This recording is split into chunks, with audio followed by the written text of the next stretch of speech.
जय हिंद दोस्तों। आज हम 12 फरवरी 2025 की न्यूज़ को सिम्प्लीफाई करेंगे। वीडियो शुरू करने से पहले जो मैंने आपको कल क्वेश्चन दिए थे उसको सॉल्व कर लेते हैं।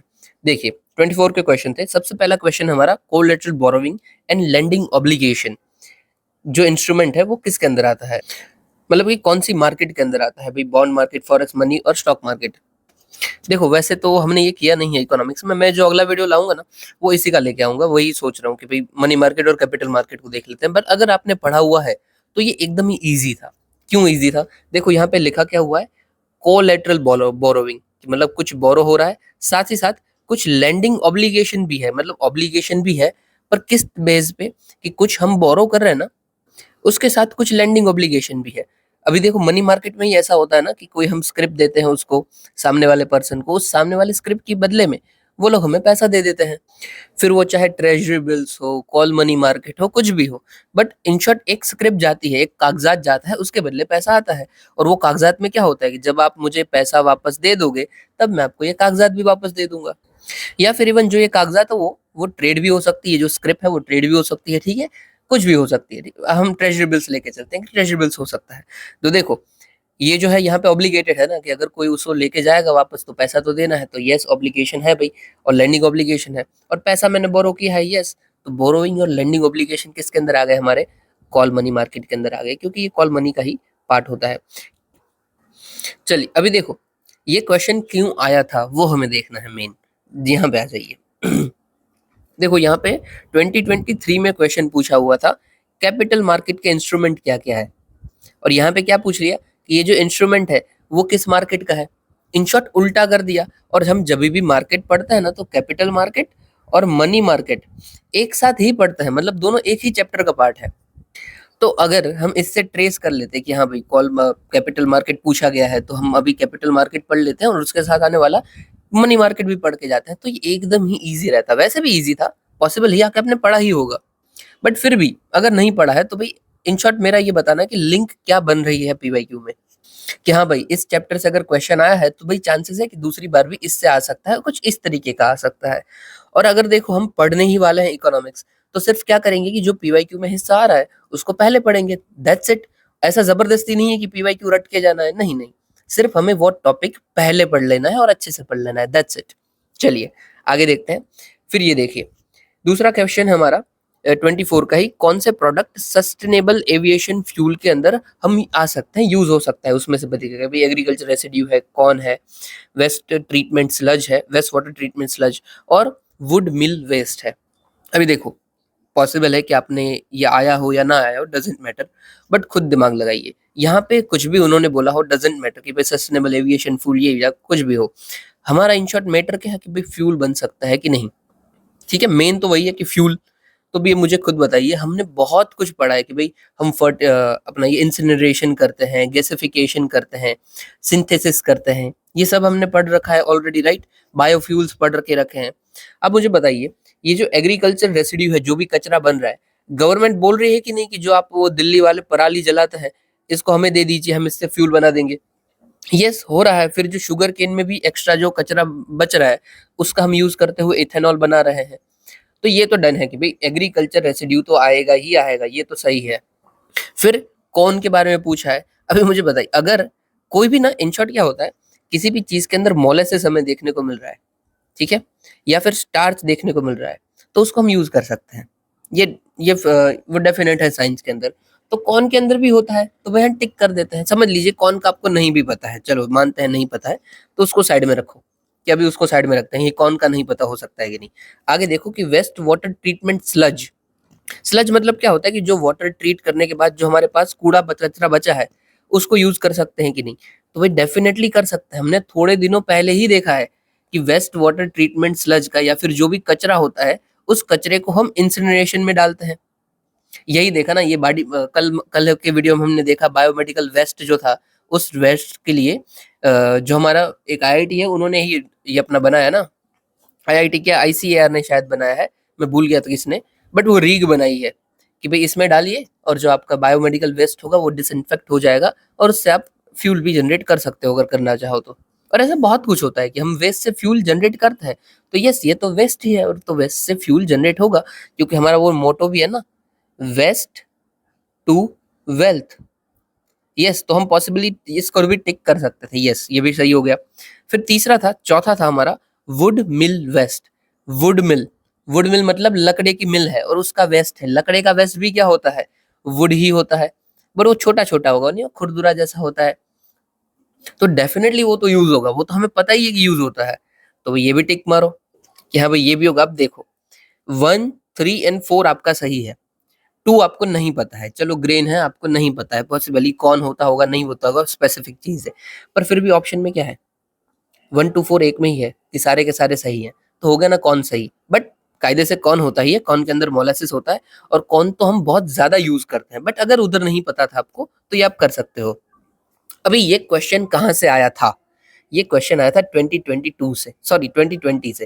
देखो क्वेश्चन क्या था कि नेशनल बायोफ्यूल पॉलिसी के अंदर कौन सी चीजों को यूज करते हुए अब रॉ मटेरियल बायोफ्यूल जनरेट कर सकते हो। अगेन क्या है यहाँ पे, बायोफ्यूल।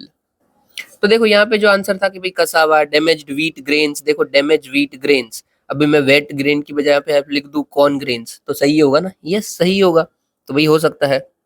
फिर देखो ग्राउंड सीड्स नहीं हो सकता है, क्योंकि ग्राउंड नट सीड्स को आप यूज करते हो तो ऑयल निकल जाता है, उसको हम खाने में यूज करते हैं, वो अलग बात है। पता हो नहीं पता हो अलग बात है। 20 का क्वेश्चन सही है, आपको समझो आता ही नहीं है, नहीं आता है। बट अगर 20 का क्वेश्चन आप करके गए हो तो 24 का जरूर आएगा, क्योंकि ब्रॉड थीम क्या थी हमारी यहाँ पे? हमारी थीम थी बायोफ्यूल पॉलिसी। और अगर हम बायोफ्यूल पॉलिसी पढ़ते हैं ना, तो कायदे से वहां पे लिखा गया है कि first generation fuels, second generation fuels, third generation fuel, और अभी फोर्थ जनरेशन फ्यूल भी आ रहा है। ठीक है, हमने ये पढ़ा हुआ है, हमने करंट, अभी मुझे याद नहीं है कौन से वीडियो में कवर किया था, बट कवर किया हुआ है सारे के सारे फ्यूल्स कि भाई किससे कौन से फ्यूल निकलते हैं। और अगर हम ये नेशनल बायोफ्यूल पॉलिसी पढ़ के गए हैं, यकीन मानिए ये उसका ही क्वेश्चन था, क्योंकि वहां पे सब लिखा हुआ है कि ये चीजों का यूज हो सकता है बायोफ्यूल जनरेट करने के लिए। तो सेम टू सेम है, मैं बायोफ्यूल लिख दूं या फिर सस्टेनेबल एविएशन फ्यूल लिख दूं, सेम चीज है।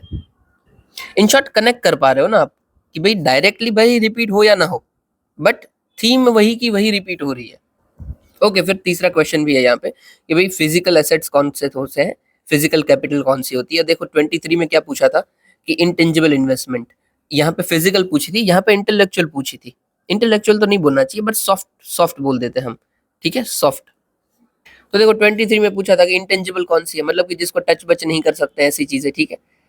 तो यहाँ से देखो भाई, ब्रांड रिकॉग्निशन, तो यस इंटेंजिबल है, आप उसको टच नहीं कर सकते हो। इंटेलेक्चुअल प्रॉपर्टी यस इंटेंजिबल है definitely. Mailing list definitely intangible है, कौन टच कर सकता है। बट इन्वेंटरी, कोई भी मेरा स्टॉक पड़ा हुआ है उसको तो मैं टच कर सकता हूँ, वो तो फिजिकली एग्जिस्ट करती है। तो ये भाई इंटेंजिबल, ये टेंजिबल है, बाकी ये तीनों की तीनों इंटेंजिबल है। अभी ये इंटेंजिबल से पूछा था, यहाँ पे ही सेम टू सेम 24 में। वैसे देखो अलग हो रहा है, ये सेम नहीं हो रहा है, जबरदस्ती लिंकेज नहीं करेंगे, बट फिर भी हल्का सा सिमिलरिटीज है।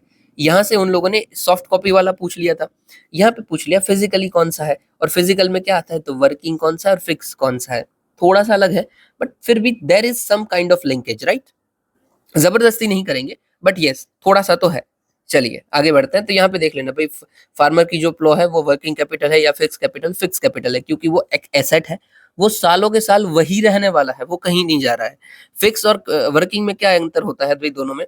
फिक्स जो है ना, वो उधर ही रहने वाला है सालों के सालों। भाई जैसे कि फार्मर का कोई लैंड हो गया, ठीक है, किसी का भी, हाँ सिर्फ फार्मर का नहीं, हमारा भी कोई लैंड हो गया, या फिर कोई हमारी प्रॉपर्टी हो गई, या फिर हमारे कोई इक्विपमेंट हो गए, ये सब फिक्स होता है। दूसरा होता है वर्किंग।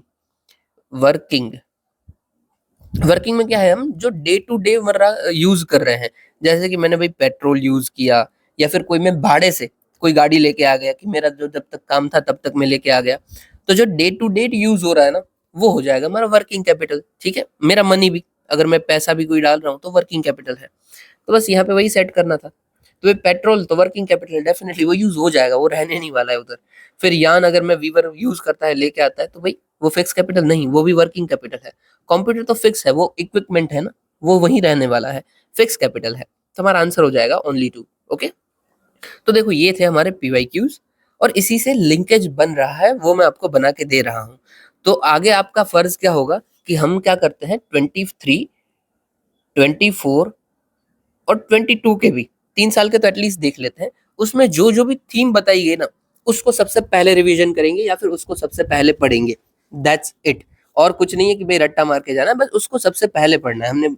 मैंने कल भी आपको लिंकेजेस बताए थे कि भाई कैसे विजयनगर से लिंकेज हो रहे थे, और फिर मैंने बताया अभी भी आगे आप सातवाहना पढ़ के जाएंगे, फिर मुजफ्फरीद पढ़ के जाएंगे एक्सेट्रा। ओके, और आज देखो ये इकोनॉमी से है, तो इकोनॉमी से मैं नहीं बता सकता हूँ कायदे से, क्यों? क्योंकि इकोनॉमी बहुत वास्ट है और उससे हर साल रिपीट होता है। मतलब ये मनी एंड मार्केट में आपको बता दूं तो ये बहुत बड़ा टॉपिक है, इसमें कोई स्पेसिफिक चीजें नहीं बताई गई है, तो कोई मतलब नहीं बनता है मेरा बताना। वो सिर्फ वैसे ही जुमलाबाजी हो जाएगी कि ये पढ़ के जाना, बस आपको पढ़ के जाना है, ये टॉपिक पहले पढ़ना, दैट्स इट। कौन से पहले पढ़ोगे? तो मनी मार्केट, कैपिटल मार्केट पहले पढ़ोगे, ठीक है। फिर जो मैक्रो इकोनॉमिक्स का पार्ट है ना, कि भाई प्राइमरी एक्टिविटीज, सेकेंडरी एक्टिविटीज, वो पहले पढ़ लोगे। इवन मैक्रो इकोनॉमिक्स ही चैप्टर पहले पढ़ लोगे, फिर ये मनी मार्केट वाला चैप्टर पढ़ लोगे, फिर मनी एंड बैंकिंग तो हमेशा रहता है तो वो भी पढ़ लोगे। मतलब इकोनॉमिक्स तो कुछ भी आ सकता है कभी भी, तो उसमें जुमलेबाजी नहीं करते हैं। चलिए आगे बढ़ते हैं। चलिए अभी वीडियो हम शुरू करते हैं। सबसे पहले हमारी न्यूज है कि जो इनर कोर है अर्थ की, वहां पे हमें स्ट्रक्चरल चेंजेस देखने को मिल रहे हैं। ओके, अभी तो 2 दिन पहले ही भाई, शायद 2 दिन, यस, मैंने आपको भेजा हुआ था, यही वो टेलीग्राम में भेजा था, मेरे नोट्स बनाए हुए इंटीरियर ऑफ के, वो भेजे हुए थे। अगर आपने पढ़ लिया होगा तो ये आपको ऑलरेडी पता है, बट अगर नहीं पता है तो कोई इशू नहीं है। आज हम नोट्स डिस्कस कर लेंगे, राइट। और हम यही रखेंगे कि पीवाईक्यू भी करते हैं, नोट्स भी करते हैं, कभी कभी अल्टरनेट कर लेंगे कि भाई आज सिर्फ पीवाईक्यू की, आज सिर्फ नोट्स की है, तो आज हम नोट्स कर लेते हैं। ये इनर कोर वाला देखते हैं। चलिए, ये वाले नोट्स यही मैंने भेजा था, राइट। ये देखिए, अगर हम अर्थ को टुकड़े कर दें, ठीक है, तो अर्थ के अंदर क्या क्या है वो हमें पता चलेगा। तो भाई क्या निकलता है अर्थ के अंदर? सबसे पहले तो हम कहाँ पे रह रहे हैं? तो हम अर्थ के सबसे ऊपर वाले एरिया में रह रहे हैं, मतलब कि उसके क्रस्ट पे। क्रस्ट क्या होती है? ऊपर वाली लेयर, एक छोटी सी लेयर, वो क्रस्ट है, क्रस्ट पे रह रहे हैं। अभी ये क्रस्ट में हमारा लैंड एरिया भी आ जाता है और भाई वाटर एरिया भी आ जाता है, क्योंकि जो पानी है, ओशन है, वो भी इन शॉर्ट तो क्रस्ट ही है ना, कि अर्थ के ऊपर वाली लेयर है। यस, तो ये दोनों आ जाते हैं, मतलब कि क्रस्ट के अंदर दोनों चीज है। कॉन्टिनेंटल, पेन छोटी कर लेने तो थोड़ा सा, एक है हमारा कॉन्टिनेंटल, ठीक है, और दूसरा है हमारा ओशनिक। मतलब दोनों आ जाती है, ओशनिक और कॉन्टिनेंटल। आप मुझे बताइए अभी दोनों में से थिकनेस किसकी ज्यादा होगी? थिक, कौन ज्यादा चौड़ा होगा? तो भाई अपना कॉन्टिनेंटल होगा। क्यों? क्योंकि कॉन्टिनेंट के अंदर, ये देखो यहाँ पे भी देख लो, ये कॉन्टिनेंट के अंदर बड़े बड़े माउंटेन्स भी आ रहे हैं ना, तो ये ज्यादा होगा डेफिनेटली। और कॉन्टिनेंट जितना ये है उतना तो सिर्फ पानी उतना ही होता है, कॉन्टिनेंट तो उसके ऊपर भी जाता है, अबाउ सी लेवल जाता है। तो कॉन्टिनेंटल जो क्रस्ट होती है वो ज्यादा हमारी थिक होती है, ठीक है। यहाँ पे मैं लिख देता हूँ, एक सेकेंड। ये ज्यादा थिक होती है। कितनी थिक होती है? तो अप्रोक्सीमेटली 30 किलोमीटर तक हो सकती है, पॉसिबली, ठीक है, एवरेज। और वही टाइम पे हम ओशनिक क्रस्ट की बात कर लें तो भाई वो कितना होता है? तो अप्रोक्सीमेटली उसका भी एवरेज शायद ना, जब तक मुझे याद है, वो 3 किलोमीटर के आसपास है, 1/10 ही है। अभी अब क्यों बोल रहा हूँ? अरे भाई रशिया के कौन सा कुछ रीजन है, वहां पे हमने 13 किलोमीटर जितना तो डीप हम जा चुके हैं, एनसीईआरटी में दिया गया है, 12-13 किलोमीटर तो डीप जा चुके, तो उससे तो भाई गहराई यही है, वो तो तय हो गया, राइट। चलिए खत्म करते हैं। ओशनिक क्रस्ट भी देख लिया, ठीक है ठीक है। और ना ये भी शायद गहरी है, वैसे 3 किलोमीटर तो नहीं है, शायद 13 होगा, क्योंकि 8,000 जितना तो हम जाते हैं, बट फिर भी इग्नोर कीजिए, चलो आप देख लेना, एनसीईआरटी में दिया गया है। तो भाई सबसे पहले क्रस्ट आ जाती है, ठीक है। फिर हम उसके और नीचे, यहाँ पे मैं बताता हूँ, यहाँ पे बता देते हैं। जो सबसे पहला लेयर है वो है हमारा क्रस्ट, ठीक है। फिर उसके नीचे वाला जो लेयर होता है उसको हम बोलते हैं मेंटल, ठीक है, मेंटल। और उसके नीचे वाला जो है वो है कोर, वो एकदम कोर वाला एरिया, एकदम नीचे वाला। ओके, अब इधर ना इंसान को शांति नहीं होती, वो बोलते हैं कि और थोड़ा भी डिवाइड करते हैं, कोर को 2 में डिवाइड कर देते हैं। एक को हम बोलते हैं आउटर और एक को बोलते हैं इनर। ओके, सेम मेंटल में भी वो 2 को डिवाइड कर देते हैं, 2, कि भाई एक को बोलते हैं आउटर मेंटल और एक बोलते हैं इनर मेंटल। या फिर आउटर इनर नहीं तो आप ये भी बोल सकते हो अपर मेंटल या फिर लोअर मेंटल, दोनों चल जाएगा। मैं अपर रखते हैं क्योंकि एनसीईआरटी में अपर दे रखा है, अपर मेंटल और लोअर मेंटल। ओके ओके, अब इधर से भी हम रुकते नहीं है, इसके भी हम नामकरण शुरू कर देते हैं। क्या क्रस्ट में अपर लोअर है? नहीं, क्रस्ट में अपर लोअर नहीं है, ठीक है, वो क्रस्ट क्रस्ट ही है। बट हाँ, आप बोल सकते हो कि भाई ऊपर की क्रस्ट और नीचे की क्रस्ट, हाँ दे दो ना, अपर लोअर क्रस्ट। अभी देखिए, जो क्रस्ट का लोअर एरिया है, ठीक है, क्रस्ट का जो लो एरिया है, इसको रुको मैं पेन बदल देता हूँ। क्रस्ट का जो लो एरिया है जो, और मेंटल का जो अपर एरिया है, मतलब ये दोनों अगर मिलते हैं, ये दोनों मिलके क्या बनाएंगे? ये जो भी एरिया बनाएंगे उसको हम बोलेंगे लिथोस्फीयर। ओके, और अगेन सिर्फ अभी बच गया, सिर्फ क्या है, ये मेंटल का एरिया बच गया ना, सिर्फ लोअर वाला एरिया। तो इसको हमने बोला कि भाई सिर्फ और सिर्फ अगर अपर और लोअर मेंटल ये दोनों मिल जाते हैं, ये दोनों मिल जाते हैं, तो इसको हम बोलेंगे एस्थेनोस्फीयर। एस्थेनोस्फीयर ये जरूरी है याद रखना, ये जरूरी है, कभी भी पूछा जा सकता है। डन है। लिथोस्फीयर क्रस्ट और मेंटल दोनों बन गए, और मेंटल सिर्फ बनता है तो उसको हम बोलते हैं एस्थेनोस्फीयर। डन है। चलिए इतना काफी है। अभी जो हमारी क्रस्ट है उसमें जो हमने देखा कि कॉन्टिनेंटल क्रस्ट है, ये किससे बनती है भाई? तो ये हमारी बनती है सियाल से। Sial stands for silicon and aluminium. फिर जो हमारी ओशनिक क्रस्ट है वो किससे बनती है? ये बनती है सीमा से। Sima stand for silicon and magnesium. Okay great है। अभी सेम मेंटल का हम देख लें तो भाई मेंटल में मिक्स है, सब कुछ है। ऊपर वाला मेंटल नहीं है, काम करो पहले कोर देख लो।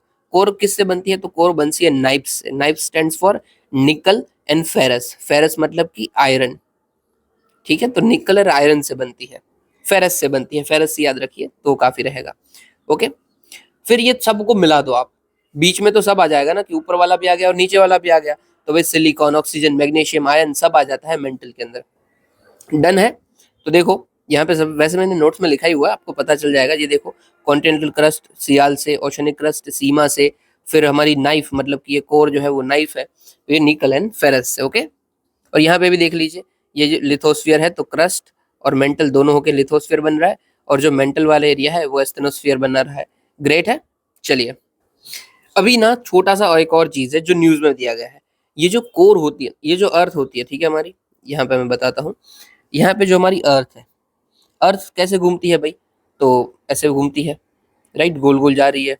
तो जो अंदर का हिस्सा होगा उसका, वो भी ऐसे ही घूम रहा होगा सेम, राइट, वो भी वही सेम डायरेक्शन में घूम रहा है, क्योंकि अर्थ घूम रही है तो सेम है, वो भी ऐसे ही घूमेगा। बट उधर हल्का सा कैच है। क्या कैच है? कि जो कोर है ना, वो साला उल्टा घूमती है। कि पूरी अर्थ तो ऐसे जा रही है, पर जो कोल है वो उल्टा जा रही है। आप बोलोगे ये कैसे पॉसिबल है? भाई ये है, अभी हमें भी पता नहीं, साइंटिस्ट भी खोज रहे हैं कि भाई ये कैसे हो रहा है, बट ये हो तो रहा है। हमारी पूरी अर्थ एक बाजू घूमती है, और जो हमारी कोर है अंदर से वो अलग बाजू घूमती है। मतलब ऐसा समझ लीजिए, वैसे तो ये मैं लेयर्स बता रहा हूँ, एक्चुअली लेयर्स कैसे बनेंगे कि ये भी हमारा सबसे पहला क्रस्ट आ गया, फिर उसके नीचे वाला एरिया आ गया, वो मेंटल वाला आ गया, उसके नीचे वाला जो आ गया वो कोर वाला आ गया, राइट। तो ये भाई पूरा का पूरा अर्थ है वो एक बाजू घूम रहा है, ये जो अपना ये कोर वाला एरिया है वो इस तरफ घूम रहा है, बाकी हमारा पूरा एरिया ऐसे घूम रहा है। मतलब इमेजिन कर पा रहे हो ना आप, कि अंदर से वो उल्टा घूम रही है और बाकी का सब सीधा घूम रहा है, ठीक है। बस यही न्यूज में था, और ये उल्टा घूमने की वजह से ही अर्थ की स्पीड कम हो जाती है। आप खुद दिमाग लगाइए कि कोई एक चीज है, यार कैसे एग्जांपल में दूं, छोड़िए इतना काफी, आप खुद इमेजिन कीजिएगा, ठीक है, कि पूरा अर्थ घूम रहा है, जो कोर है ना वो उल्टी बाजू घूम रही है, ठीक है। अभी खुद बताइए, अगर अर्थ का कोई एक हिस्सा है वो उल्टा घूम रहा है, तो अर्थ के ऊपर प्रेशर पड़ेगा कि नहीं पड़ेगा? डेफिनेटली पड़ेगा, उसको थोड़ा सा फ्रिक्शन लगेगा ना। यस, तो इसी की वजह से अर्थ की जो स्पीड है वो कम होती जा रही है, स्पीड कम होती जा रही है, और स्पीड कम होती जाएगी अगर अर्थ की घूमने की और खुद घूमने की, तो क्या होगा, जो हमारे डे और नाइट है उसकी जो स्पीड है वो भी कम हो जाएगी। मतलब जो अर्थ रोटेशन 24 आवर में लगा रही है, उसको लगाने में उसे और टाइम लगेगा ना। जैसे कि अभी के लिए हमारा रोटेशन कितना है पता है? कुछ 23 आवर्स 56 मिनट और समथिंग 4 सेकंड, शायद ये, शायद 4 सेकंड, अभी याद नहीं मुझे प्रॉपर, पर शायद इतना ही है, 4 सेकंड जितना ही है। तो इन शॉर्ट इतना टाइम लग रहा है, उसको हम अप्रोक्सीमेटली 24 आवर बोल देते हैं। फिर जो एक्स्ट्रा एक दिन बचता है ना, उसको हम यूज कर लेते हैं 29 फरवरी में, कि 4 साल में वो 4 मिनट एड एड होते होते होते होते एक दिन बनती है, 24 घंटे बनता है, उसको हम 29 फरवरी में यूज कर लेते हैं, ठीक है। पर पहले अर्थ इससे कम टाइम लेती थी घूमने में, अभी इतना लेने लगी है। अब और साइंटिस्ट प्रिडिक्ट कर रहे हैं कि आगे जाके अर्थ जो है वो 24 आवर पूरे ले लेगी, फिर और आगे जाके 24.5 लेगी, और आगे जाके 25 आवर भी लेगी। इन शॉर्ट हमारा जो रिवॉल्यूशन का, सॉरी, रोटेट करती है अर्थ अपने एक्सिस पे, उसका टाइम बढ़ता ही जा रहा है, क्योंकि अर्थ की रोटेशन स्पीड कम होती जा रही है। ओके, डन है, अपने एक्सिस पे कम होती जा रही है। अभी जो कोर है, कोर के बारे में और देख लेते हैं। तो देखो कोर को मैंने दो हिस्से में बताया था आपको, ये उल्टा घूमता है वो तो याद रखना ही रखना है, ठीक है। दूसरा क्या है, ये जो लेयर्स है ना, उसमें भी सॉलिड लिक्विड है। हमारी क्रस्ट तो ठीक है, हमें पता है सॉलिड है, ठीक है, सॉलिड लिक्विड दोनों ठीक है देखने को मिलती है। मेंटल रिलेटिवली मेंटल के दो हिस्से पढ़ रहे हैं ना, अपर और लोअर, तो जो हमारा अपर एरिया है वो सॉलिड है, बट उधर कुछ कुछ एरिया है वो लिक्विड भी मिल जाता है, कुछ कुछ एरिया। फिर लोअर मेंटल में आता है तो वो भी पूरा सॉलिड है। फिर आउटर कोर में जाते हैं, कोर के दो हिस्से हैं, आउटर लोअर, तो जो आउटर कोर है वो हमारा लिक्विड है और जो इनर कोर है ना वो सॉलिड है। अभी आप बोलोगे ये क्यों हुआ, सब सॉलिड सॉलिड सॉलिड आ रहा है, ये बीच में लिक्विड कैसे आ गया? तो भाई इसको इग्नोर करो, नहीं पता है हमें। क्यों नहीं पता है? देखो ऐसा बोलते हैं, मैं बता तो सकता हूँ कि भाई प्रेशर की वजह से हो रहा है ये वो, बट कायदे से साइंटिस्ट को नहीं पता है। साइंटिस्ट अभी भी पूछ रहे हैं, तहकीकात कर रहे हैं कि यार ऐसा क्यों हो रहा है। अजम्पशन दे दिए हैं कि भाई हम प्रेशर की वजह से हो रहा है, कि भाई कोर के ऊपर प्रेशर पड़ रहा है, तो इसी वजह से उनका हिस्सा, हल्का सा जो हिस्सा है वो लिक्विड बन गया है और आगे जाके वो सॉलिड हो जाता है। बट उतना हमें ध्यान नहीं देना है क्यों हो रहा है, वो हमें पूछने नहीं जाने वाला यूपीएससी, तो इग्नोर इट। ओके चलिए, अभी हल्का सा और बता देता हूँ, अभी हम आए ही हैं। तो देखो, जो जो लेयर्स हमने बताई है ना, अपर लोअर और मेंटल, वो सब, उसमें भी जो वो जगह पे डिस्टेंस पड़ रहा है, मतलब जो गैप आ रहा है, ये देखो जो बाउंड्री आ रही है ना, अपर और लोअर के बीच में बाउंड्री है, मेंटल और कोर के बीच में बाउंड्री है, मतलब जो लाइंस आ रही है, बाउंड्रीज, इसको हम बोलते हैं डिसकंटिन्यूटी। डिसकंटिन्यूटी, इस डिसकंटिन्यूटीज के हमने नाम दे रखे हैं। किसके ऊपर नाम दे रखे हैं? तो भाई साइंटिस्ट के नेम के ऊपर नाम दे रखे हैं। तो सबसे पहले क्रस्ट की बात कर लें, कि जो क्रस्ट के बीच में डिवीजन होता है, अपर क्रस्ट और लोअर क्रस्ट के बीच में, उसको हमने crust, C for crust, C for Conrad ही नाम दे रखा है, ठीक है। फिर जो क्रस्ट, लोअर क्रस्ट और अपर मेंटल के बीच में जो बॉर्डर पड़ रही है, ये वाली बॉर्डर, इसको हमने मोहोरोविक, मोहोरोविसिक डिसकंटिन्यूटी नाम दे रखा है। फिर मेंटल, मेंटल को जो अलग करती है उसको हमने रेपिटी नाम दे रखा है। ये देख रहे हो ना आप, मेंटल को ये लाइन अलग कर रही है, उसको हमने रेपिटी नाम दे रखा है। फिर मेंटल और आउटर कोर को जो अलग कर रही है, लोअर मेंटल और आउटर कोर को जो अलग कर रही है, उसको हमने गुटनबर्ग नाम दे रखा है। और एट लास्ट आउटर कोर और इनर कोर को जो अलग कर रही है, जो अपनी लाइन है, उसको हमने लेमिन नाम दे रखा है।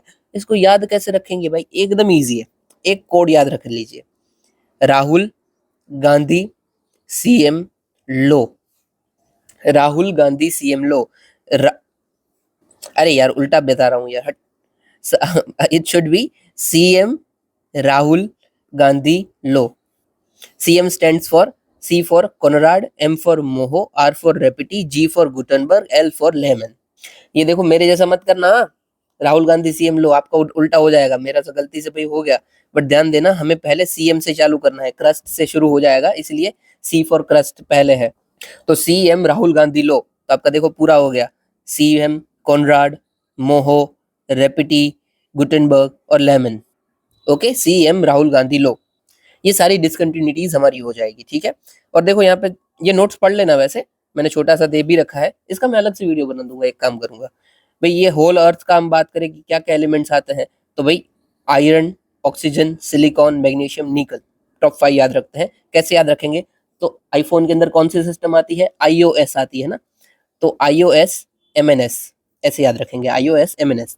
और सिर्फ क्रस्ट की बात करते हैं कि भाई अर्थ के क्रस्ट में कौन सा हमें एलिमेंट्स देखने को मिलते हैं, तो उसको हम याद रखेंगे ओ साई, ओ साई एम, ओ साई में, ओ साई में, या फिर ओ साई माँ, या फिर कुछ भी ऐसे याद रख लीजिए। O Si, O Si stand for oxygen, silicon, aluminium, iron and magnesium. यहाँ पे iOS MSN है। इसको iron, oxygen, silicon, magnesium, nickel, sulphur. Okay, ये क्यों जरूरी है? उधर देखो यकीन मानिए पूछा जाएगा ना, हमें नहीं आएगा, इसलिए कोड में याद रखिए, कैसे भी याद रखिए, इन शॉर्ट जरूरी है, ठीक है। और एटमॉस्फेयर की बात करते हैं तो वो भी, उसका भी कोड है। एटमॉस्फेयर का याद करने के लिए क्या है? तो भाई एटमॉस्फेयर है, हवा की बात चल रही है, ठीक है, तो नो AC, नो हमको, हमको मतलब HMK याद रख सकते हो, ठीक है, मैंने HMT रखा था वैसे, पर HMK हमको रख लो आप। नो AC, नो हमको, ठीक है, सारे के सारे चाहिए तो ही टॉप 5 याद रखने, तो ये HMK की जरूरत ही नहीं है, बट टॉप 5 रखने हैं तो ठीक है, कि भाई nitrogen, oxygen, argon, CO2 carbon dioxide और नियॉन, दैट्स इट। टॉप 5 होंगे तो काम चल जाएगा वैसे आपका, बट फिर भी लास्ट के 3 रखने हैं तो HMK, ठीक है। नो AC, नो HMK, ठीक है। चलो, तो एटमॉस्फेयर, ये सारे के सारे क्या याद रखने जरूरी? देखो जरूरी है, पता नहीं कब एग्जाम वाले पूछ लेंगे और हमको ये नहीं आएगा ना, तो इतना सिली क्वेश्चन होगा जो हम अटेम्प्ट नहीं कर पाएंगे, जो कि आना चाहिए। तो बस ध्यान दे लेना, कोर कैसे घूमती है वो भी देख लिया हमने। चलिए अभी हम न्यूज में आ जाते हैं, सिंपल है, वैसे न्यूज सारी कवर कर ली है, बट फिर भी ये देख लीजिए, सेम है, एस्टेनोस्फीयर, lithosphere, solid, liquid, outer, inner, ठीक है, वो भी देख लिया। ये फिर क्या बोला है कि भाई inner core is not rigid previously assume, yes yes ठीक है। मोल्टेड आउटर कोर, मोल्टेड मतलब लिक्विड है, ठीक है, मोल्टेड मतलब लिक्विड है। Core independent spin appear to be slowing, मतलब मैंने बोला ना कि जो कोर है वो हमारा उल्टा घूम रही है अलग से, और वो उल्टा घूम रही है, उसी की वजह से हमारी अर्थ है वो स्लो पड़ती जा रही है, ठीक है। इनर मोस्ट कोर है वो सॉलिड है, ये हमने देख लिया वो सॉलिड है। आयरन एंड निकल देखने को मिलता है, ये मैंने बताया ना, नाइफ देखने को मिलता है हमें। और ये भाई 24 आवर हमें लग जाएंगे, धीरे धीरे घूमती जाएगी, और हो गया ना, नाइफ एक तो भारी है, ऊपर से उल्टा घूम रहा है, तो अर्थ के ऊपर प्रेशर तो पड़ेगा ही पड़ेगा। कितने बड़ी है, तो भाई 1200 किलोमीटर के आसपास है, मतलब इसका रेडियस। फिर 5200 सेल्सियस जितना टेम्परेचर है, कौन नापने गया है, सब अजम्पशन है।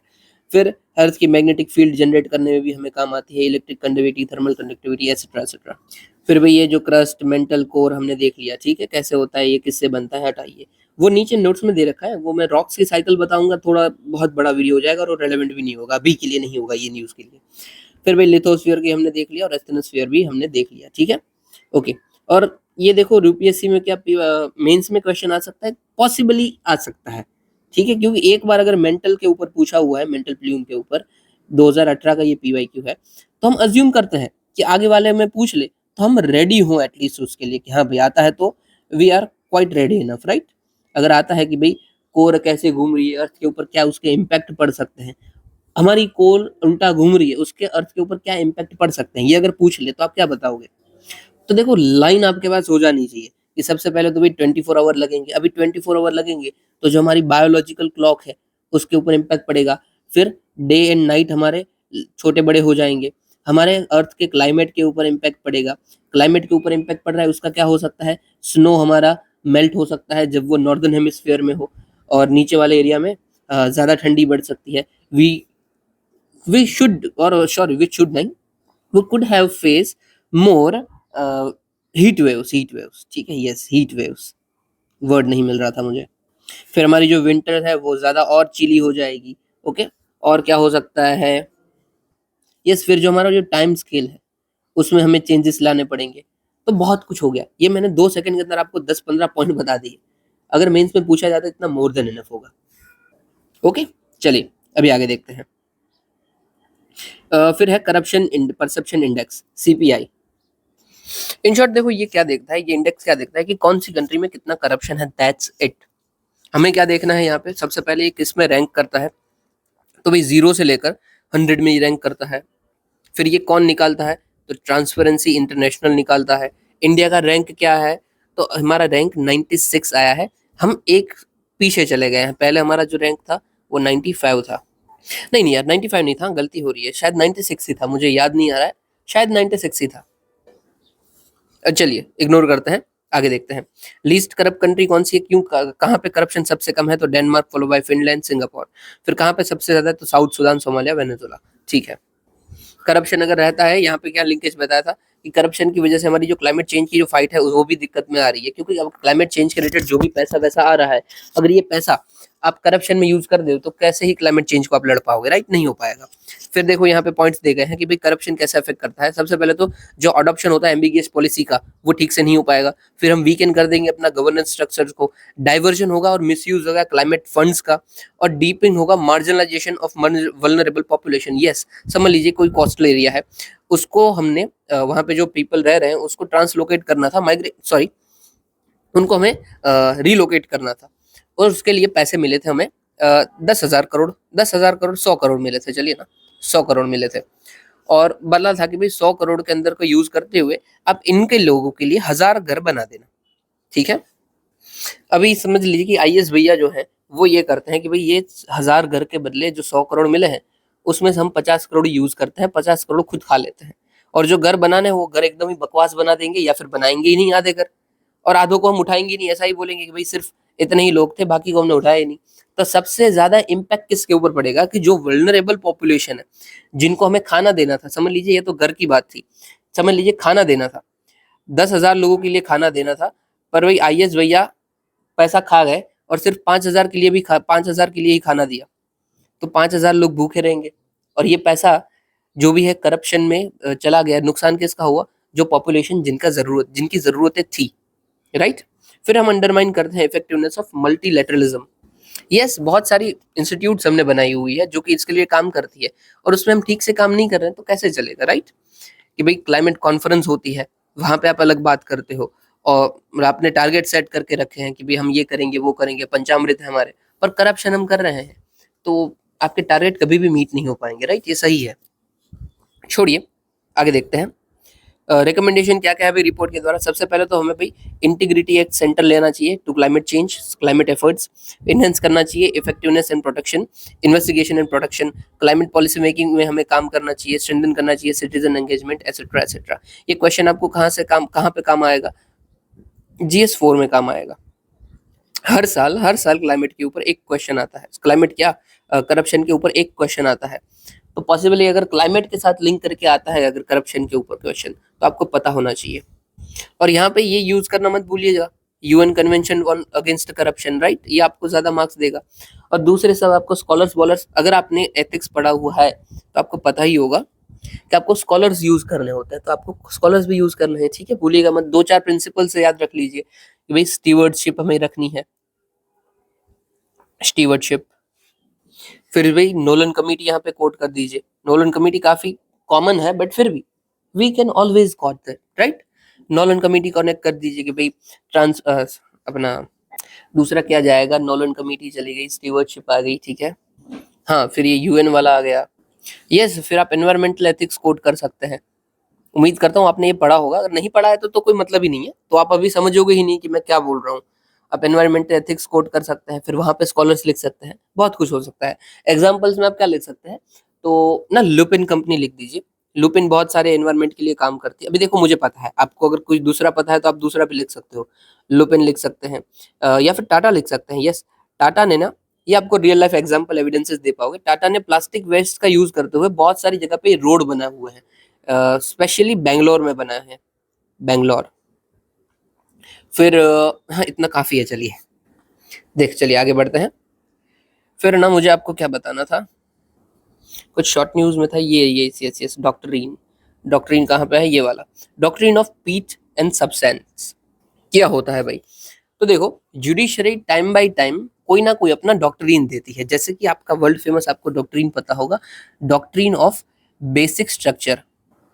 वो तो आपने सुना ही होगा, राइट, बेसिक स्ट्रक्चर डॉक्ट्रिन, कि भाई क्या क्या चीज है बेसिक स्ट्रक्चर के अंदर, कौन सी आती है, क्या होता है, ये सब आपने को पता है। केशवानंद भारती जी, वर्ल्ड फेमस, आपको पता है। मिनर्वा मिल्स जुडिशियल रिव्यू, सब पता है आपको, right. Okay, doctrine of pith and substance, इसमें क्या बात करते हैं? तो इन शॉर्ट बोल क्या रहा था मैं, कि जैसे बेसिक स्ट्रक्चर डॉक्ट्रिन दिया, वैसे ही बहुत सारे अलग अलग डॉक्ट्रिन दिए हमने, बट ये फेमस सिर्फ बेसिक स्ट्रक्चर हुआ है। तो इसी जो डॉक्ट्रिन्स दिए हैं इनकी हम आज बात करेंगे, ठीक है, कि कौन कौन से डॉक्ट्रिन दिए हुए हैं। कौन देती है डॉक्ट्रिन? तो जुडिशरी देती है। ओके, अभी पीच एंड सब्सटेंस में क्या बोल रहे हैं, तो देखिए एक काम करते हैं, लाइन में ही आते हैं। मेरे इसी नोट्स ये मैं भेज दूंगा, ठीक है, आज भेज दूंगा टेलीग्राम में। तो देखो, कॉन्स्टिट्यूशन में कौन कौन से, sorry, doctrine of constitution judiciary के द्वारा कौन कौन से आए हैं। ये हेडिंग थोड़ी सी गलत है मेरी, अवॉइड, इसको इग्नोर कर देना। सबसे पहला हम आता है डॉक्ट्रिन ऑफ सिवेरेबिलिटी। इसमें हम क्या बोलते हैं कि भाई जुडिशरी कोई भी ऐसे लॉ कोई भी बन रहा है या फिर कोई भी एक्ट बन रहा है, उसको इनवैलिड घोषित कर सकती है। कैसे घोषित कर दे? देखो, पूरा का पूरा लॉ नहीं करेंगे, सिविलिटी का मतलब यही है। पहले तो घोषित कर सकती है, वो हमें पता है कैसे आता है, तो आर्टिकल 13 के अंदर आता है कि जुडिशरी के पास पावर है कि किसी को भी इनवॉलिड कर दे, ठीक है। अभी यहाँ पे सिविलिटी में जुडिशरी बोलती है कि हो सकता है कि भाई कोई एक लॉ है वो पूरा की पूरा खराब ना हो, जैसे कि भाई XYZ कोई लॉ बना है, ठीक है, ABC लॉ बना है, वो पूरा का पूरा तो खराब नहीं है, बट इस ABC के अंदर हमने 4 प्रोविजन दे रखे हैं, ठीक है, 1 2, ये 4 प्रोविजन दे के रखे हैं, ठीक है। और इसमें से जो तीसरा प्रोविजन है ना, ये मेरे फंडामेंटल राइट को वायलेट कर रहा है। ओके, तो जुडिशरी ये कह सकती है, अब वो यूज करेगी डॉक्ट्रिन ऑफ सिविलिटी का, और बोलेगी कि भाई ये जो पार्ट है ना वो इनवैलिड है, पूरा का पूरा लॉ इनवैलिड नहीं है, पर ये पार्ट इनवैलिड है, ये नहीं चल पाएगा, ठीक है। और समझ लीजिए कि ये जो तीसरा प्रोविजन है, मैं इसको निकाल दूं तो ये पूरा का पूरा लॉ पे ही इम्पैक्ट पड़ जाता है। मतलब ये लॉ ही ऐसा है कि इसको मैंने निकाल दिया तो ये लॉ ही पूरा का पूरा कैंसिल हो जाएगा। तो मैं क्या करूं भाई, तो मैं बोलूंगा कि भाई तो उसका मतलब है कि पूरा का पूरा एबीसी ही कैंसिल। मतलब अगर कोई एक प्रोविजन सेपरेट हो सकता है तो वो प्रोविजन ही कैंसिल होगा, और वो प्रोविजन सेपरेट नहीं हो सकता है तो पूरा का पूरा लॉ ही कैंसिल होगा। यही है डॉक्ट्रिन ऑफ सिवरेबिलिटी। ओके, इसके अंदर हम pre constitutional as well as post constitutional law दोनों को देख लेते हैं। ठीक है, देख लीजिए, मेरे नोट्स हैं, आपको ये पता चल जाना चाहिए, समझ में मैं समझा देता हूँ हल्का सा कि भाई पार्ट ऑफ लॉ इनवैलिड हो सकता है, और अगर इफ कैन बी सेपरेट और नहीं होता है देन होल लॉ वॉइड हो जाएगा। इसमें प्री कॉन्स्टिट्यूशनल और पोस्ट कॉन्स्टिट्यूशनल दोनों आ जाते हैं, और इसके रिलेटेड कोई एक जजमेंट जो इंपॉर्टेंट हो तो ए गोपालन जजमेंट रख लेना। फिर इसी के जैसा आता है डॉक्ट्रिन ऑफ एक्लिप्स। ये जो मैंने बनाया ना, ये दोनों के दोनों ग्रुप में ही आते हैं, ये सारे ऐसे ऐसे ग्रुप में ही चलेंगे। ठीक है, डॉक्ट्रिन ऑफ एक्लिप्स क्या बोलता है कि भाई अगेन कोई प्री कॉन्स्टिट्यूशनल लॉ है, प्री कॉन्स्टिट्यूशनल, ठीक है, कि मतलब कॉन्स्टिट्यूशन आया उससे पहले कोई लॉ एग्जिस्ट करता था, तो उसको हम कैंसिल कर देंगे। सेम मैकेनिज्म, ठीक है, यहाँ पे जो चला है सेम मैकेनिज्म है, उसको कैंसिल कर देंगे। बट यहाँ पे क्या होता था कि वो लॉ पूरा का पूरा हट ही जा रहा था, पूरा कैंसिल हो रहा था। यहाँ पे क्या हो रहा है, टेम्पररी इनवैलिड हम कर रहे हैं कि भाई अभी के लिए कैंसिल है, हो सकता है इन फ्यूचर अगर जरूरत पड़े तो ये लॉ फिर से वैलिड होगा। ठीक है, टेम्पररी कैंसिल कर रहे हैं, पूरा का पूरा नहीं कर रहे हैं। मतलब कि ये रहेगा उधर का उधर ही लॉ, बट ये डोरमेंट हो जाएगा। डोरमेंट मतलब कि इफेक्टिवनेस नहीं है इसकी, अगर इन फ्यूचर हो गए तो हमें वापस इसको यूज कर लेंगे। ठीक है, ये लागू हो जाएगा। तो एक्लिप्स में वही होता है कि टेम्पररी कैंसिल करना, ऊपर वाला है वो तो हम हटा ही देते हैं। ओके, ये भी प्री कॉन्स्टिट्यूशनल लग सकता है और पोस्ट कॉन्स्टिट्यूशनल भी लग सकता है, बट पोस्ट कॉन्स्टिट्यूशनल के अंदर कुछ कुछ हमें टर्म्स एंड कंडीशन देखने को मिलती है। क्यों? क्योंकि एक्लिप्स पहले सिर्फ प्री कॉन्स्टिट्यूशनल में लगता था, बाद में हमने बोला कि भाई पोस्ट में भी ये लग जाएगा। ठीक है, फिर होता है टेरिटोरियल नेक्सस, कि अभी हम यहाँ पे बता रहे हैं कि भाई पार्लियामेंट जो है वो किसी के ऊपर भी लॉ बना सकती है। मतलब इवन आउटसाइड इंडिया अगर कोई सिटीजन रह रहा है तो वो भी है तो इंडियन ही, तो पार्लियामेंट चाहे तो उसके लिए भी लॉ बना सकती है कि भाई जो भी इंडियंस है वो उन्हें ये सब करना है, इतना टैक्स भरना है, कुछ भी।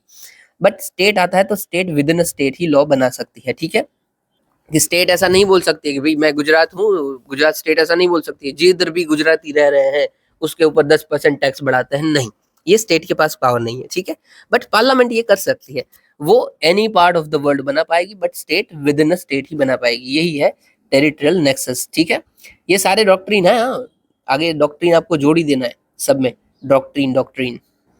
फिर आता है पीच एंड सब्सटेंस, जो हमें एक्चुअली देखना है। ये क्या बात करता है कि भाई किस पार्ट के अंदर सेंट्रल लॉ बना सकता है, किस पार्ट के अंदर स्टेट लॉ बना सकता है, दोनों को डिवीजन करता है, दैट्स इट। और इसमें क्या बोलते हैं कि भाई जो भी हम चेक करें ना कि भाई यहाँ पे सेंटर बना पाएगा या फिर यहाँ पे स्टेट बना पाएगा, इसको चेक कैसे कर, सॉरी यार माइक गिर गया था मेरे हाथ से, इसको चेक कैसे करना है, तो भाई आप पूरा का पूरा वो जो लॉ बनाओगे ना उसको देखोगे, सिर्फ उसके कोई सेक्शंस को नहीं देखोगे, राइट। तो जो पूरा कोई भी लॉ बन रहा है उसका एसेंस क्या निकल रहा है, एक्चुअली कहाँ कहाँ पे इम्पैक्ट करेगा, तो पूरे के पूरे एज अ होल हम देख लेते हैं। तो बाद में हम डिसाइड करेंगे कि भाई यहाँ पे स्टेट को बनाना चाहिए या फिर सेंटर को बनाना चाहिए। यही है पिच एंड सब्सटेंस की, मतलब आप सिर्फ उसके प्रोविजंस नहीं, उसका सब्सटेंस भी देखो, सब कुछ देखोगे इसको। ठीक है, और इसके रिलेटेड कोई जजमेंट, तो भाई Zameer Sheikh versus state of Maharashtra judgement.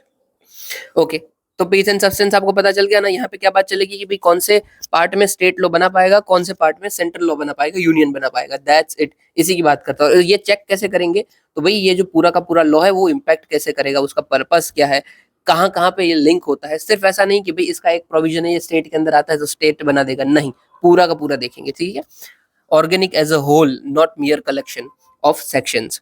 फिर है कलरेबल लेजिस्लेशन, मतलब यहाँ पे सेम सेंटर और स्टेट को ही बोलते हैं कि भाई अगर कोई लॉ स्टेट डायरेक्टली नहीं बना सकता है, एक्स वाई जेड चीज है, ठीक है, जैसे सिटीजन के ऊपर नहीं बना सकता है, एग्जाम्पल लेते हैं, सिटीजन यूनियन बनाता है, सिटीजन के ऊपर नहीं बना सकता है स्टेट, उसका मतलब वो डायरेक्टली नहीं बना सकता है उसके ऊपर, तो ये चीज वो इनडायरेक्टली भी नहीं कर सकता है। फिर वो ऐसा नहीं बोल सकता कि भाई चलो सिटीजन के ऊपर तो हम नहीं बना पाते हैं ना, तो ऐसा करते हैं कि हम ये करते हैं कि जो भी कास्ट वाले लोग हैं ना उसके ऊपर बना देते हैं, नहीं, वो नहीं हो पाएगा। ठीक है, what ever they can do directly they want do indirectly, वो भी नहीं कर पाएंगे। ठीक है, इसमें सबके ऊपर देखते हैं, सिर्फ ऐसा ही नहीं, स्टेट के ऊपर पार्लियामेंट को भी देखेंगे, मतलब पार्लियामेंट को भी देखेंगे, स्टेट को भी देखेंगे। ओके, ये कलरेबल लेजिस्लेशन है कि आप सिर्फ कलर नहीं बदल दोगे, कि आपको बोल कि भाई मैंने सिर्फ कलर बदल दिया, ऐसा कि चीज की सेम टू सेम है, बस आपने टॉपिक बदल दिया और बोल दो कि इसके ऊपर लॉ बना दो, नहीं, वो नहीं चल पाएगा। दूसरा, हार्मोनियस कंस्ट्रक्शन में क्या ध्यान रखना है कि भाई कोई भी दो कॉन्स्टिट्यूशन के प्रोविजन है, रूल बनाते वक्त वहां पे कॉन्फ्लिक्ट चल रही है, जैसे कि डीपीएसपी और फंडामेंटल राइट में चलती है, तो आपको उस तरीके से लॉ बनाना है या फिर कोई भी काम करना है कि इन दोनों के बीच में एक बैलेंस बना रहे, हार्मोनी बनी रहे। ओके, यही है हार्मोनियस कंस्ट्रक्शन, और ये इसके लिए केशवानंद भारती 1973।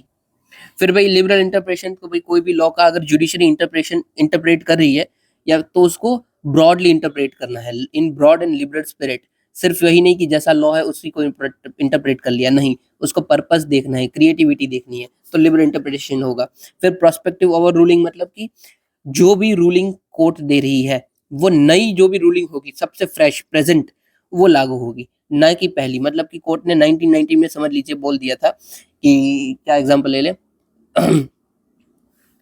हाँ, ये ले लेते हैं कि भाई कोर्ट ने शंकरी प्रसाद जजमेंट में बोला था कि भाई जो अपनी जुडिशरी है वो फंडामेंटल राइट को वायलेट कर सकती है, जुडिशरी क्या, पार्लियामेंट फंडामेंटल राइट को वायलेट कर सकती है, क्योंकि जो अमेंडमेंट है वो जुडिशियल रिव्यू के अंदर नहीं आता है। फिर आगे वाला जजमेंट आया गोलकनाथ, वहां पे बोला कि नहीं भाई, फंडामेंटल राइट को वायलेट नहीं कर सकते हैं। तो इन शॉर्ट जो भी न्यू चीज आएगी ना वो लागू होगी, ठीक है। कोर्ट अगर आज ये बोल देता है कि हाँ भाई XYZ ऐसी चीज होगी तो वो लागू रहेगी, उससे पहले वो अगर कुछ भी बोल चुका है तो उसको हम नहीं गिनेंगे, जो न्यू है उसको हम बोलेंगे। इसी का नाम है prospective over ruling, over rule की पहले वाले को हमने ओवर रूल कर दिया। फिर आता है रिपंजेंसी, ऑक्यूपाइड फील्ड। रिपल्जेंसी मतलब कि सेंटर और स्टेट के बीच में अगेन वायलेशन हो रहा है तो जो पावरफुल ज्यादा है उसका चल जाएगा। फिर ऑक्यूपाइड फील्ड मतलब दोनों की फील्ड बताए हुए कि पार्लियामेंट यहाँ पे बताया कोई लॉ ऑलरेडी बना दिया है तो उसके ऊपर फिर स्टेट अलग से लॉ नहीं बना सकता है, ठीक है। और किसका चलेगा, अगर बना लेता है तो पार्लियामेंट का चलेगा। फिर प्रेसिडेंट में जो ऊपर वाली कोर्ट है उसी का चलेगा। इम्प्लाइड पावर में कोई भी लॉ बन रहा है ऑटोमेटिकली, जो कॉन्स्टिट्यूशन में भले ही नहीं लिखी हुई हो पर ऑटोमेटिकली जो पावर मिल जा रही है लॉ मेकर्स को, लेजिस्लेचर्स को, तो इम्प्लाइड पावर बोलेंगे। कि समझ लीजिए कि कॉन्स्टिट्यूशन में हम बोलते हैं सैनिटेशन का नहीं लिखा हुआ है, ठीक है, एग्जाम्पल दे रहा हूँ, कायदे से है, पर समझ लीजिए कि नहीं लिखा हुआ है, पर एज अ स्टेट उनके पास ये तो पावर आती है ना कि हाँ भाई बनाना चाहिए, तो ये इम्प्लाइड पावर है। फिर आता है इंसिडेंटल और एंसिलरी पावर की, मतलब जो XYZ पावर दे रखी है, मतलब समझ लीजिए कि सैनिटेशन की पावर दे रखी है, ठीक है, तो सैनिटेशन के साथ साथ ये भी आ जाएगा ना कि भाई ओपन डिफेक्शन नहीं करना है, मतलब कि खुले में शौच नहीं करना है। तो बस ये होती है इंसिलरी पावर, कि कोई एक पावर के साथ दूसरी आपको ऐसे ही मिल जा रही है, तो इंसिलरी पावर है। और इम्प्लाइड क्या है कि पावर बताई गई तो नहीं है बट वो सिंपल है कि हाँ भाई ये तो पावर होनी ही चाहिए। इट जस्ट लाइक कि आप IAS बनते हो तो उसकी जॉब में ये तो नहीं लिखा हुआ है कि भाई, जो नोटिफिकेशन आती है वहां पे क्या लिखा हुआ है कि भाई आपको साथ में इनोवा गाड़ी मिलेगी, एग्जाम्पल दे रहा हूँ, ठीक है। बट अगर बनते हो और जो आप डिस्ट्रिक्ट में जाते हो वो पैसे वाली, तो इनोवा ऑटोमेटिकली मिल जाने वाली है। ये होता है इम्प्लाइड पावर कि ऑटोमेटिकली गाड़ी आ गई आपके पास, इम्प्लाइड। और इंसिडेंटल मतलब कि भाई इनोवा तो मिली है आपको बट उस इनोवा के अंदर पेट्रोल है वो भी मिलने वाला है, वो सब्सिडरी है, वो ऐसे ही आ जाने वाला है, वो इंसिडेंटल हो गया, ठीक है। तो ये सारे के सारे आपके डॉक्ट्रिन्स हो गए हैं। उम्मीद करता हूँ आपको समझ आया होगा, न समझ में आया तो मुझे बता देना, मैं फिर से बता दूंगा, ठीक है। मैसेज कर देना टेलीग्राम पे, हम बता देंगे। चलिए अभी आगे देखते हैं, अभी सब छोटू छोटू है, जल्दी हो जाएगा। फिर है NCER ने भाई पब्लिश किया है, वुमेन्स वर्कफोर्स इंडिया के अंदर पोटेंशियल से कम है, हमें उसको आगे बढ़ाना चाहिए। ओके, वुमेन्स वर्कफोर्स क्या है, तो भाई फीमेल लेबर फोर्स पार्टिसिपेशन अगर इंडिया का हम देखें तो वो 37% पे चल रहा है, जबकि ग्लोबल एवरेज 47 है और OECD की एवरेज 67 है। बहुत आप पीछे हैं, हम ऐसा बोल सकते हैं। ओके, क्यों है भाई बैरियर, क्यों है, क्यों वुमेन वर्कफोर्स में नहीं आ पा रही है? सबसे पहले तो डबल जिम्मेदारी है, घर भी संभालना है, केयर में भी रहना है और जॉब भी करनी है। तो बहुत सारी वुमेन है वो छोड़ देती हैं कि भाई छोड़िए, बच्चों को संभालते हैं, घर भर संभालते हैं, वो ज्यादा जरूरी है। फिर absence of part time job है, यस, बहुत सारी जो पार्ट टाइम जॉब है वो हम कर नहीं पाते हैं क्योंकि ऑप्शन ही नहीं दे रखे हैं। ज्यादातर जो जॉब सब फुल टाइम है, पार्ट टाइम ज्यादा अवेलेबल ही नहीं है। ऑनलाइन अभी अभी चलो देखने को मिल रहा है बट यूजुअली एंगेज नहीं है वुमन उसके अंदर। तो हमें ये सबको बैरियर्स जो है उसको एड्रेस करने की जरूरत है। अगर वो एड्रेस कर दिए तो 6% जितना इंप्रूव हो जाएगा, 6% इंप्रूव मतलब हम 43 पे पहुंच जाएंगे, जो कि अच्छी बात है। ऑलमोस्ट 50% हो गया, ठीक है। हालांकि होना चाहिए तो भाई मेरे ख्याल से तो ये 60% के आसपास होता है ना, तो ठीक है, वो तो होना चाहिए बट ठीक है। पॉलिसी रिकमेंडेशन क्या है, तो भाई पार्ट टाइम को आप आगे बढ़ाइए, इन्वेस्ट कीजिए केयर इंफ्रास्ट्रक्चर के अंदर, फिर प्रमोट कीजिए जेंडर इक्वलिटी को, ताकि जो केयर गिविंग में भी है उसमें भी आपको काम आए। जैसे कि पॉलिसीज ऐसी लाइए जो कि पेरेंटल लीव को सपोर्ट करती है, मदर फादर दोनों को टैक्स इंसेंटिव्स लेके आइए। फिर अडॉप्ट कीजिए आप फ्लेक्सिबल वर्क पॉलिसीज को, जैसे कि रिमोट वर्क हो सकता है, फिर वर्क फ्रॉम होम हो सकता है, तो अब इजी रहेगा वुमेन के लिए काम करना, राइट। इनिशिएटिव क्या क्या है जो इंक्रीज हो रहे हैं फीमेल लेबर फोर्स पार्टिसिपेशन के लिए हमने लिए हैं, तो भाई मैटरनिटी बेनिफिट एक्ट है, यहाँ पे हम 2 बार 2 प्रेगनेंसी अगर होती है वुमन की, तो तब तक हम उनको 6 महीने की छुट्टी देते हैं, पेड लीव देते हैं, ठीक है, पेड लीव, तो ठीक है। फिर हम फैक्ट्रीज एक्ट लेके आए हैं जहाँ पे परमिट करते हैं वुमन इन नाइट शिफ्ट। फिर इक्वल रिम्यूनरेशन एक्ट है, यहाँ पे हम इक्वल पे की बात करते हैं, मैन और वुमन को इक्वल मिलना चाहिए, हालांकि मिलता नहीं है। फिर स्कीम्स, स्किल इंडिया मिशन है, स्टार्टअप इंडिया इनिशिएटिव है, फिर दीनदयाल अंत्योदय योजना, नेशनल रूरल लिवलीहुड मिशन है, फिर बहुत कुछ है, चलो मैं भी यहाँ पे 10 बता सकता हूँ आपको। फिर मुद्रा योजना है, मुद्रा योजना के अंदर भाई वुमन को हम आगे बढ़ाते हैं। फिर भाई सामर्थ्य है, इसमें भी हम सेम करते हैं। फिर अपना सेल्फ हेल्प ग्रुप हम बना रहे हैं, वो भी है, ठीक है, चलो काफी है। फिर भाई पार्लियामेंट्री कमेटी ने प्रेजेंट की है स्वच्छ भारत ग्रामीण की रिपोर्ट। यस, क्या बोला है, स्वच्छ भारत ग्रामीण को भाई 5,57,468 विलेजेस का हमने आउट ऑफ उसमें वहां पे बताया कि भाई स्वच्छ भारत मिशन के अंदर अचीवमेंट्स बहुत बताए हुए हैं। आउट ऑफ 87,529, मतलब कि ऑलमोस्ट सबका बता ही दिया, 30,000 छोड़ दी है, उसकी रिपोर्ट है। क्या बोला है कि भाई बहुत सारी जगह पे हमने often defection free plus village sustain किया है, जिसका मतलब क्या होता है कि भाई ओपन डिफिक्शन फ्री तो रहना ही रहना है, मतलब खुले में शौच तो नहीं है, साथ ही साथ सॉलिड लिक्विड वेस्ट मैनेजमेंट हमें देखने को मिलता है, जो विलेज है वो विजुअली क्लीन भी देखने को मिलती है। ओके, ये स्वच्छ भारत मिशन ग्रामीण को हम देख ले तो भाई 2 अक्टूबर 2014 में हमने लॉन्च किया था, गांधी जी के बर्थडे पे किया था।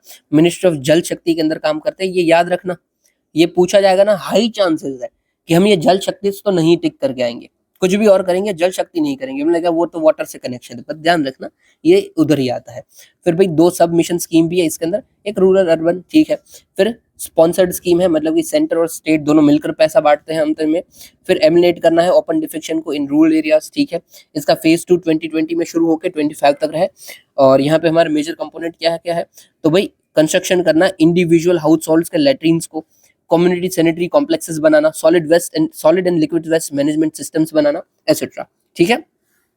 अभी क्या क्या हम करते हैं भाई, दिक्कत क्या क्या है, तो भाई ये जो असिस्टेंस हम प्रोवाइड करते हैं वो इन्फ्लेशन से एडजस्टेड नहीं है। जैसे कि ये जो लेट्रिन बनाना है उसके लिए हम 12,000 रुपए देते हैं, पर 12,000 में बनता नहीं है, इन्फ्लेशन से एडजस्टेड नहीं है, कि इन्फ्लेशन बढ़ रहा है तो थोड़ा भाई बढ़ाइए इसको। फिर स्वच्छ भारत सर्वेक्षण ग्रामीण में बताया गया है कि भाई एक्यूरेटली जो ओडीएफ प्लस जो स्टेटस देता है उसके पैरामीटर्स को हम मीट नहीं कर रहे हैं, ठीक से हम काम ही नहीं कर रहे हैं। फिर अचीवमेंट जो है वो बिलो टारगेट है, हमने टारगेट रखे थे उससे सिर्फ 35% और 57% टारगेट मीट हुए हैं, specially in solid waste management और लिक्विड वेस्ट मैनेजमेंट। और अदर इश्यूज में देखें तो भाई फंड का यूटिलाइजेशन ठीक से नहीं हो रहा है, जो कंस्ट्रक्शन करने हैं हमें, जो लेट्रिन्स कंस्ट्रक्शन करने हैं वो हम ठीक से नहीं कर पा रहे हैं, सैनिटरी कॉम्प्लेक्सेस करने हैं वो भी नहीं कर पा रहे हैं, ठीक है। क्यों नहीं कर पा रहे हैं, सबसे बड़ा इशू क्या है, करप्शन। लोग पैसा बहुत खाते हैं भाई, इवन मुझे ही केस पता है, एक एरिया है वहां पे ये लेट्रिन्स बनाने के लिए लोगों को पैसा बांटा जा रहा था, अप्रोक्सीमेटली 200-300 लोग होंगे, ठीक है। सबके नाम के कार्ड इशू हो गए, सबको 12,000 देने थे, ये बंद मतलब जो ऑफिसर है, ऑफिसर ने 12,000 दिए ही नहीं, ऑफिसर ने 8,000 दिए सबको। ये मैं रियल लाइफ एविडेंस आपको बता रहा हूँ, रियल लाइफ मुझे जो पता है, सबको 8,000 दिए और बोला कि जो बाकी के पैसे है ना वो 4,000 गवर्नमेंट मतलब दूसरी बार आपको देगी। तो वही पर पर्सन जो 4,000 रुपए थे वो ऑफिसर खा गए, और ये बहुत सारे लोगों को देने का था, अब सोचो कितना रुपया खा गए। तो इन शॉर्ट नहीं मिलता है, चलिए हटाइए। फिर रिकमेंडेशन ऑफ कमिटी पे कोऑर्डिनेशन लाना है स्टेट सेंटर के बीच में, अवॉइड करना है एक्स्ट्रा बजटरी रिसोर्सेज की फंडिंग को, फिर इंक्रीज करना है असिस्टेंस, तो जो लेट्रिन हम कंस्ट्रक्ट कर रहे हैं वहाँ पे इन्फ्लेशन को भी देख लो। और अदर रिकमेंडेशन में मॉनिटरिंग आपको बढ़ाइए, सफिशिएंट सैनिटेशन लाइए, vehicle collection, solid plastic waste management etcetera etcetera. चलिए आगे बढ़ते हैं। और हाँ, इससे ऊपर भी ना कुछ क्वेश्चन आ गया है, मुझे याद नहीं आ रहा है बट आ गया है। हाँ ये तो देख लेना, वुमन के ऊपर तो हर साल आता है एक दो। चलिए, इंडिया फ्रांस ने को चेयर किया है आर्टिफिशियल इंटेलिजेंस एक्शन समिट को। यस, ये काफी न्यूज में है, ट्विटर पे भी काफी चल रहा है, तो एक बार देख लेना आप क्या है इसके अंदर। तो एआई के अंदर इंडिया और फ्रांस दोनों आगे बढ़कर कुछ ना कुछ करने वाले हैं, दैट्स इट। ओके, इस समिट के आउटकम्स क्या क्या निकले हैं? तो हमने भाई collision for environmental sustainable AI बनाया है कि भाई एआई सस्टेनेबल हो और सबके लिए हो, जो कि इनिशिएट किया था भाई फ्रांस ने यूएनईपी और आईटीयू के साथ मिलकर, इंटरनेशनल टेलीकम्युनिकेशन यूनियन के साथ मिलकर, और हमने इंडिया भी इसका फाउंडिंग मेंबर है, ठीक है। फिर करंट एआई, तो भाई इंडिया ने पार्टनरशिप बनाई है कि भाई एआई पब्लिक गुड के लिए होना चाहिए, जो कि फोकस करे डेटा ओपननेस और अकाउंटेबिलिटी को, अगेन इसका भी इंडिया पार्टनर है।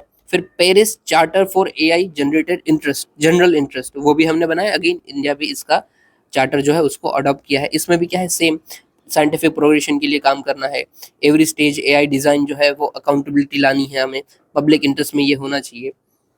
फिर Paris declaration of human control और AI enable weapon system, India ने इसको एंडोर्स नहीं किया है, क्योंकि वेपन में जिधर भी बात आती है ना, हमें तुरंत दिखने लगता है पाकिस्तान और चाइना, तो हम भाई उधर थोड़ा सा दिक्कत में आते हैं और हम इंडोर्स नहीं करते हैं, ठीक है, और हमने नहीं किया है। फ्रेमवर्क क्या है, ट्रस्ट वर्दी एआई का भी अकाउंटेबिलिटी लाइए, robustness, security, safety, transparency, explainability, rule of law, human rights and inclusive and sustainability. Okay, इसमें से कुछ खास क्वेश्चन बनते नहीं है, बट हाँ ये लिख के लीजिए, एआई के ऊपर से प्रीलिम्स में या फिर मेंस में एक क्वेश्चन तो आना ही आने वाला है। ओके, हमारा क्या निकल भी क्या रहा है, इंडिया है ना, इंडिया, इसमें पीछे आप एक आई जोड़ दीजिए तो क्या बन रहा है, इंडाई। ये इंडिया ने लॉन्च किया है, मीटी ने, मतलब अभी जो चल रहा था ना फ्रांस, उसमें बोला कि भाई India is just India, India is India AI, indie AI. चलो आगे देखते हैं।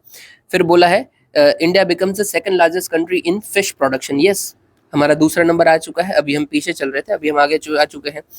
भाई सेकंड लार्जेस्ट है पूरे वर्ल्ड में, तो पूरे वर्ल्ड में जितनी भी आती है उसमें 8% शेयर हमारा है ग्लोबल फिश प्रोडक्शन के अंदर। सबसे ज्यादा कौन सा स्टेट करता है, तो आंध्र प्रदेश करता है। उसमें से भी जो हमारा जितना भी फिश प्रोडक्शन हो रहा है ना, 75% जितना जो है वो इनलैंड होता है, मतलब कि जो ओशन से नहीं हो रहा है, ऐसे ही इनलैंड हो रहा है, ठीक है, कोई तालाब है, कोई नदी है, वहां से हो रहा है। चैलेंजेस क्या क्या है फिशेस के अंदर, तो भाई एनवायरमेंटल चैलेंजेस, प्लास्टिक वेस्ट का पोल्यूशन होता है, कार्बन इमिशन होता है शिप्स के थ्रू। फिर इकोनॉमिक में देखें तो बहुत सारे जो सेक्टर्स, मतलब फिशिंग जो है वो अनऑर्गेनाइज्ड है, क्या इसको पता कौन रजिस्ट्री करके बैठा है, नहीं, कुछ भी नहीं। फिर भी अदर्स में इलीगल, अनरिपोर्टेड, अनरेगुलेटेड फिशिंग होती है, क्लाइमेट चेंज के ऊपर, क्लाइमेट चेंज होता है, इफेक्ट पड़ता है उसका। इनिशिएटिव इंडिया ने क्या क्या ले रखे हैं, तो प्रधानमंत्री मत्स्य संपदा योजना है, जिसके अंदर पर्टिकुलरली प्रधानमंत्री मत्स्य समृद्धि योजना है, मत्स्य किसान समृद्धि योजना है, ये हम पढ़ लिए थे 2-3 दिन पहले ही। फिर ब्लू रिवॉल्यूशन हम लाने वाले हैं, फिशरीज और एक्वाकल्चर इंफॉर्मेशन डेवलपमेंट फंड हमने बनाया है, जो कि फिशरीज को डेवलप करने के लिए है। फिर नेशनल मैरीटाइम फिशरीज पॉलिसी है, अगेन ये conservation and management of marine fisheries के लिए काम करती है, ठीक है। फिर भी हम शॉर्ट न्यूज देखते हैं, तो सबसे पहला था पीएम दक्ष। पीएम दक्ष किसके लिए है, तो ये ट्रेनिंग प्रोवाइड करता है। देखो दक्ष का नाम ही क्या है, दक्षता, कुशलता, संपन्न, हितग्राही। ओके, तो ये डेफिनेटली ट्रेनिंग प्रोवाइड करता है। किसको ट्रेनिंग प्रोवाइड करता है, तो भाई SC people, OBC people, EWS के, डीनोटिफाइड ट्राइब, सफाई कर्मचारी और वेस्ट पीकर, सबको ये ट्रेनिंग प्रोवाइड करेगा ताकि उनका डेवलपमेंट हो पाए। और ये किसके अंदर आता है, तो सोशल जस्टिस और एम्पावरमेंट के अंदर आता है। सेक्टर स्कीम है, मतलब 100% फंडिंग सेंटर की जाती है। इसमें कोई इनकम लिमिट नहीं है for ST, SC, denotified tribe etcetera, पर अगर ओबीसी और ईडब्ल्यूएस के आते हैं तो आपका इनकम जो है वो 3 लाख से कम होनी चाहिए तो ही मिलेगा। फिर आगे देखते हैं, डॉक्ट्रिन ऑफ पीट एंड हमने देख लिया है, ठीक है, ये आर्टिकल 43 के अंदर बात करता है। और यहाँ पे न्यूज में क्या था, तो भाई बैटिंग और गैम्बलिंग जो है वो स्टेट के लिस्ट में आता है, तो यूनियन इसके ऊपर कुछ कास्ट नहीं कर सकता है, टैक्स बेस लगाना ऐसा कुछ नहीं कर सकता है। ओके, आगे राइट टू रिजर्वेशन, बोला है कि भाई रिजर्वेशन का कोई राइट नहीं मिलता है कि भाई मैं ये कास्ट से आता हूँ या फिर ये बैकग्राउंड से आता है तो मुझे रिजर्वेशन दो, ये कोई राइट नहीं है। अगर स्टेट चाहे तो देगा, नहीं चाहे तो नहीं देगा, ठीक है। तो it is not fundamental right, बस यही बताया गया है। इस एम्प्लॉयमेंट के अंदर तो 16 क्लॉज 4 क्लॉज ए के अंदर रिजर्वेशन की बातचीत की जाती है। 4 के अंदर हम रिजर्वेशन देते हैं और 4A के अंदर, सॉरी 4 के अंदर हम रिजर्वेशन देते हैं कोई एम्प्लॉयमेंट के अंदर, और 4A के अंदर हम एम्प्लॉयमेंट में प्रमोशन के अंदर रिजर्वेशन देते हैं। फिर है ग्रॉस डोमेस्टिक नॉलेज प्रोडक्ट, तो जैसे हमारा ग्रॉस डोमेस्टिक प्रोडक्ट है ना, जीडीपी, वैसे यहाँ पे बात कर रहे हैं हम नॉलेज की। नॉलेज कैसे चल रही है, ये कौन डेटा निकालता है, तो मॉस्पी ने निकाला है विथ जीडीकेपी की मेजरमेंट्स का यूज करते हुए। निकाला नहीं है, निकालता है, ठीक है, मतलब इसकी बात की है, अभी मीटिंग चल रही थी और बातचीत की। इन शॉर्ट ये क्या देखता है, ये मैट्रिक देखता है, quantifies knowledge generated utilise within the economy, की ये नॉलेज कितना जनरेट हुआ इकोनॉमी के अंदर और कितना यूटिलाइज हुआ, दैट्स इट। इसमें क्या क्या हम देखते हुए नॉलेज के आइटम्स देखेंगे, नॉलेज के प्रोड्यूस मैट्रिक्स देखेंगे, कंट्री की नॉलेज यूजर्स देखेंगे और कॉस्ट ऑफ लर्निंग भी देखेंगे कि भाई कितने में ये नॉलेज मिलती है। आगे फिर है गियास, ये क्या है, तो globally important agriculture heritage system. Agriculture heritage कि कोई भी ऐसा एग्रीकल्चर जो बहुत सालों से चल रहा है, बहुत पावरफुल अच्छा खासा चल रहा है, हेरिटेज है ये हमारा, तो उसको हम नोटिफाई कर दिए। कौन निकालता है? अब बोलोगे यूनेस्को निकालता होगा, नहीं, ये निकालता है फाओ। यूनेस्को दूसरे सारे हेरिटेज को देखता है बट यहाँ पे नहीं, ठीक है, ये फाओ निकालता है क्योंकि एग्रीकल्चर के साथ जुड़ा हुआ है। ओके, अभी अभी न्यूज में क्यों था, तो हमारे कुत्तनाड़ वेटलैंड एग्रीकल्चर सिस्टम को बोल रहे हैं कि भाई थ्रेट पोज हो रहा है बाय यूजिंग पंचा पेडी, ये इन शॉर्ट पेडी की टाइप है, उससे थ्रेट हो रहा है ये एग्रीकल्चर सिस्टम को। सॉरी मैं गलत बोला हूँ, सैलिनिटी इंक्रीज होती जा रही है जिससे जो हमारी पंचा पेडी है उसको थ्रेट हो रहा है, ठीक है, जो कि हमारा पार्ट है कुत्तनाड़ वेटलैंड एग्रीकल्चर सिस्टम का। ओके, और से दो कौन से अलग अलग हैं जो जिनको ऑलरेडी ये टैग मिला हुआ है, तो भाई कश्मीर के अंदर चल रहा सेफ्रन हेरिटेज, फिर कोरापुट के अंदर चल रहा अपना ट्रेडिशनल एग्रीकल्चर ओडिशा, और कुत्तनाड़ वेटलैंड। ओके, कौन निकालता है? फाओ निकालता है। ये क्या देखता है, तो living heritage system inhabited by communities. आगे देखते हैं hybrid quantum super computer. Hybrid है, देखो मतलब दो चीजें कुछ मिली हुई है, और कौन सी है, तो क्वांटम है। तो भाई जापान ने पहला अपना hybrid super computer, first hybrid quantum super computer बना दिया है जिसका नाम है रेमी। बस आपको यही नाम याद रखना है एक तो, और किसने बनाया है, तो जापान में बनाया है। ये देखो क्वांटम है, तो क्वांटम किसको यूज करेगा, क्यूबिट्स को यूज करेगा, तो ये भी क्या करता है, क्यूबिट्स को यूज करता है। पर कौन से qubits? Trapped ion qubits, that's it, ठीक है। ये आयन्स जो भी होंगे उसको मैनिपुलेट करेगा और फिर क्यूबिट को यूज करेगा। अब ये आयन क्या है, क्यूबिट क्या है, तो हमने बहुत बार पढ़ा हुआ है, बट फिर भी क्यूबिट क्या होता है, किसी भी क्वांटम टेक्नोलॉजी है उसका जो मेजरमेंट है उसके लिए भी कुछ तो हमें चाहिए ना, मेजर किस में करेंगे, तो वो हम करते हैं क्यूबिट में मेजर, ठीक है। नॉर्मल कंप्यूटर होता है वो किस में मेजर होता है, तो बाइट्स में मेजर होता है, केबी, एमबी, जीबी, ठीक है, हमें जीबी यूज भी करते हैं। ओके, फिर कोई छूटा है, यस NB8, यस ये पूछा जा सकता है प्रीलिम्स में, मेरा हॉट फेवरेट माना जाइएगा क्योंकि ऑलरेडी यूपीएससी ने 2-3 बार इससे PYQ पूछा हुआ है और फिर से वो चीज न्यूज में है तो होना चाहिए।